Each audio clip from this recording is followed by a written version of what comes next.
A Christian journalist faces being interviewed by police after being accused of transphobia. Caroline Farrow allegedly referred to a transgender woman by the wrong pronoun on Twitter.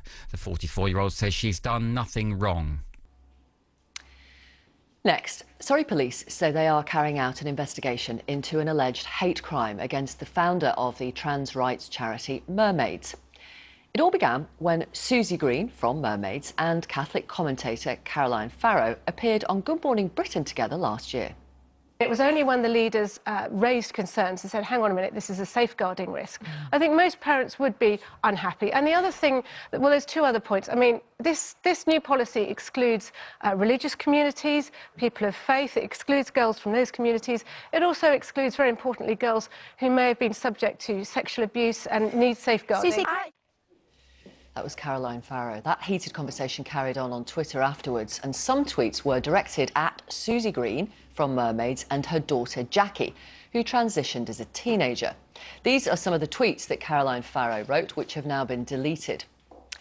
What she did to her own son is illegal. She mutilated him by having him castrated and rendered sterile while still a child. Susie Green may feel that giving her son off-label illegal medication aged 11 and drastic surgery was the path of least harm in her circumstances, but she shouldn't project and impose it on other vulnerable kids as best practice.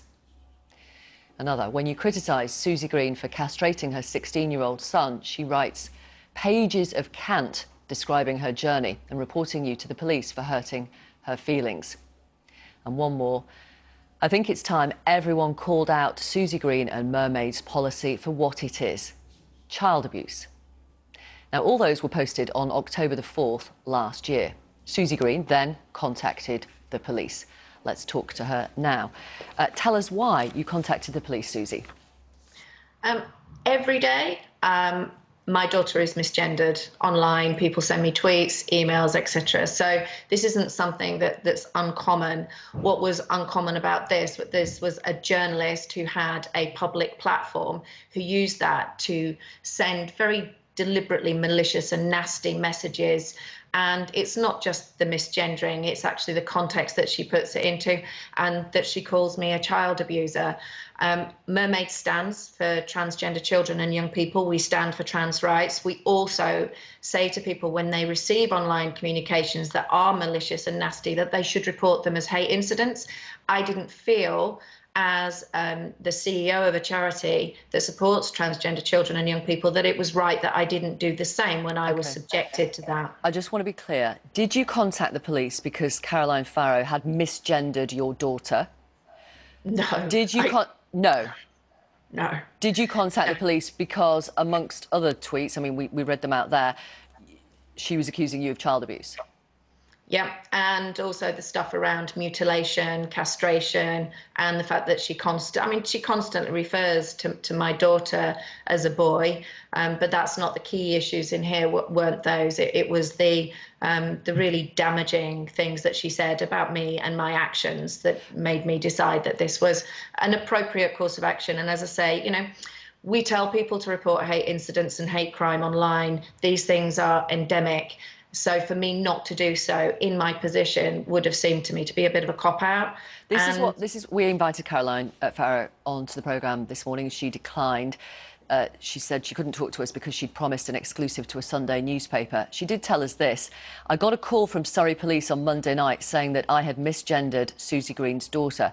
I didn't do it with malicious intent. I was referring to her daughter as a son in the past tense before she had her gender reassigned. If you're yet to have your penis and testicles removed, then you are a boy. In any case, it was a Freudian slip. The CPS said I have to come in and do an interview under caution. Susie says she found my tweets spiteful and distressing, which wasn't the intention, but even if it was, should that be a crime? I don't know when the interview will take place. It's in the hands of the lawyers. How do you react to that? I think that an inadvertent slip really doesn't cover the things that she has said in those tweets. I think to me, this appears to be disingenuous, especially since she's removed them so nobody could actually reference them themselves to see what was said. I think that she's saying that Jackie is before surgery should be referred to as male is actually completely and totally wrong and goes against the Equality Act 2010. And all of that may be true, Susie, sorry to interrupt. Yeah. But is it a police matter? That's what critics argue. They say this is wasting their time. What do you say to that?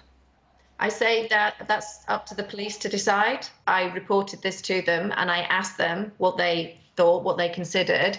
They said they would look into it. The one thing that the police officer I spoke to said to me is, what do you want to achieve from this? And all I said, I want it to stop.